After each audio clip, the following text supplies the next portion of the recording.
Hello everyone, JW advance 2025 paper 1 का ये सम चलिए सॉल्व करते हैं।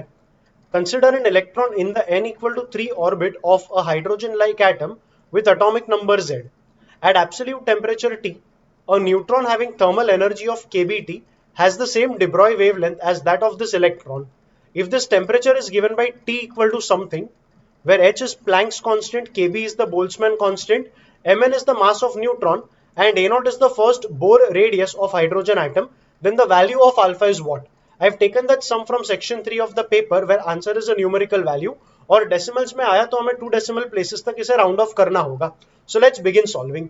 इस पूरे एक्सप्रेशन में kb को तू लेफ्ट में ले ले तो लेफ्ट में आ जाएगा kb इंटू टी।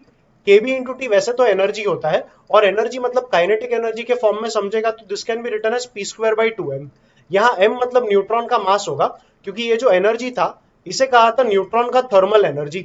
सो यहाँ पे m रहेगा न्यूट्रॉन का मास, ये kb into T this is equal to ये वाला एक्सप्रेशन kb ध्यान में रख हमने लेफ्ट में ले लिया तो बचा हुआ पार्ट यहाँ पे रहेगा z square h square upon alpha pi square a nought square into m।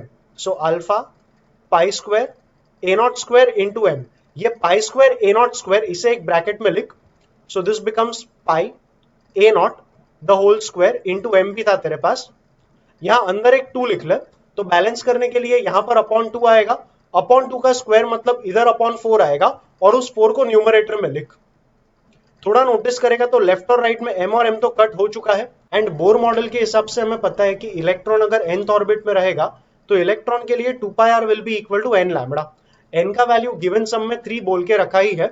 Also r का proportionality we know it is with n square upon z, तो गिवन एटम के लिए r बनेगा n स्क्वायर मतलब 3 square मतलब 9 upon z times the bore radius which is a not.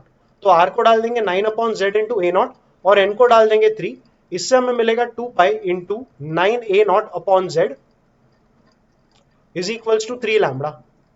अगर 2 पाई a not को एक साइड रखेगा तो 9 यहाँ नीचे आएगा तो ये बनेगा लैम्बडा बाई 3 और z भी ऊपर जाएगा तो बेसिकली 2 पाई a नॉट का वैल्यू मिल गया लैम्बडा z अपॉन 3 और 2 पाई a नॉट का यही वैल्यू हम इस एक्सप्रेशन में यहां पर डाल देंगे तो हमारे पास आएगा p square by 2 is equal to z square h square into 4 upon alpha को अल्फा रहने दे, इसे हमने डालना था लैम्बडा z अपॉन 3, उसका स्क्वायर करेगा तो ये बनेगा lambda square z square upon 9 आएगा, वो अपॉन 9 तो ऊपर ले लो। अब h square upon lambda square de Broglie hypothesis के हिसाब से p equal to h by lambda होता है तो h square by lambda square h square by lambda square ये खुद p स्क्वायर बनेगा और वो p स्क्वायर यहाँ लेफ्ट हैंड साइड के p स्क्वायर के साथ कैंसिल होगा तो these terms are all gone. z square और z स्क्वायर ऊपर और नीचे कट हुआ, अल्फा को लेफ्ट में ले ले 2 को राइट में ले ले तो अल्फा का वैल्यू बन गया 2 इंटू 4 इंटू 9 मतलब 8 इंटू 9 मतलब 72। तो फाइनली इस सम में उन्होंने पूछा था अल्फा का वैल्यू क्या होगा, ये हमें 72 मिला। ऑफिशियल आंसर की देख ले, yes 72 is exactly the correct answer and with that we are done with this sum। in my view ये सम काफी आसान था। डेफिनेटली इसे देख के पहली बार में तो यही लगता है कि उन्होंने क्या ही पूछ लिया होगा, लेकिन बेसिक सिंप्लीफिकेशन भी कर लेगा और बेसिक कॉन्सेप्ट अप्लाई करेगा तो आंसर बड़ी इजीली मिल जाता है। नेवरदलेस ये सम तुम्हें कैसा लगा कमेंट करके बताना, वीडियो को लाइक और चैनल को सब्सक्राइब करना। पूरे पेपर का प्लेलिस्ट नीचे डिस्क्रिप्शन में मिल जाएगा, उसे भी जरूर चेकआउट करना। हम मिलेंगे अगले वीडियो में।